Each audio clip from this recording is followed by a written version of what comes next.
A pair of strong aftershocks shook central Italy late Wednesday, crumbling churches and buildings, knocking out power and sending panicked residents into the rain-drenched streets just 2 months after a powerful earthquake killed nearly 300 people. One person was injured in the epicenter of Visso, where the rubble of collapsed buildings tumbled into the streets. But the Civil Protection Agency, which initially reported 2 injured, had no other immediate reports of injuries or deaths. The first quake carried a magnitude of 5.4, but the second one was 8 times stronger at 6.1, according to the U.S. Geological Survey. Because many residents had already left their homes after the first one struck at 7:10 p.m., with plans to spend the night in their cars or elsewhere, they weren't home when the second one hit 2 hours later, possibly saving lives, news reports said. It was an unheard-of violence. Many houses collapsed, Asset Mayor Marco Rinaldi told Sky TG24. The facade of the church collapsed. By now I have felt many earthquakes. This is the strongest of my life. It was something terrible. Ronaldo said 2 elderly people were rescued from their home, where they were trapped. He said they appeared to be in good condition. Some 200 people in a city will sleep in the streets, given the impossibility of putting up tents in the night. Calling it apocalyptic, he said the town and its hamlets were finished. People are screaming on the street and now we are without lights. A church crumbled in the ancient Perugian town of Norcia, famed for its Benedictine monastery and its cured meats. A bell tower damaged on August 24 fell and crushed a building in Camerino, the ANS news agency said. Elsewhere, buildings were damaged, though many were in zones that were declared off-limits after the August 24 quake that flattened parts of 3 towns. We're without power, waiting for emergency crews, said Mauro Falcasai, the mayor of Castel Sant'Angelo Sunera, near the epicenter. Speaking to Sky TG24, he said, "We can't see anything. It's tough. Really tough." He said some buildings had collapsed, but that there were no immediate reports of injuries in his community. He added that darkness and a downpour are impeding a full accounting. Schools were closed in several towns Thursday as a precaution. Premier Matteo Renzi, who cut short a visit to southern Italy to monitor the quake response, tweeted all of Italy is embracing those hit once again.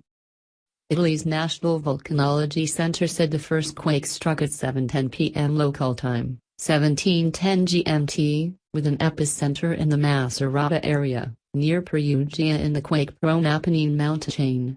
The U.S. Geological Survey put the epicenter near Visso, 170 kilometers northeast of Rome, and said it had a depth of some 10 kilometers, 6 miles.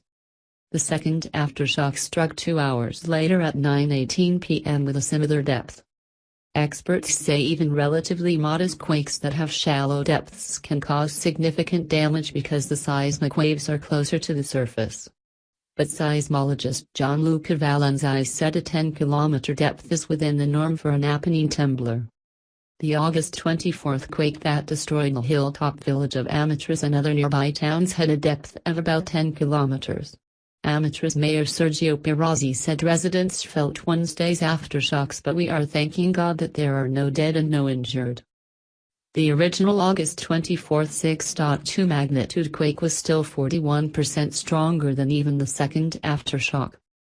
Wednesday's tremblers were felt from Perugia in Umbria to the capital Rome as far north as Veneto.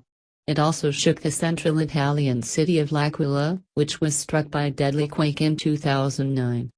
The mayor of L'Aquila, however, said there were no immediate reports of damage there.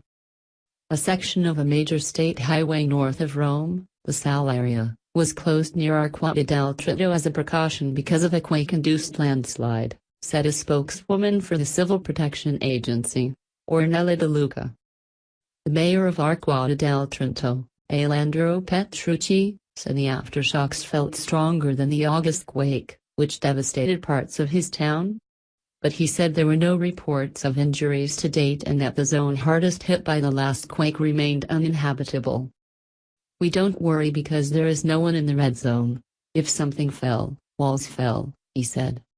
In Rome, some 230 kilometers, 145 miles, southwest from the epicenter. Centuries-old palazzi shook and officials at the foreign ministry evacuated the building. The quakes were actually aftershocks of the magnitude 6.2 earthquake from 2 months ago. Because they were so close to the surface, they have the potential to cause more shaking and more damage, coupled with infrastructure that's vulnerable to shaking, said U.S. Geological Survey seismologist Paul Earle. They have a lot of old buildings that weren't constructed at a time with modern seismic codes, he said. Given the size, depth and location of the quakes, the USGS estimates that about 24 million people likely felt at least weak shaking.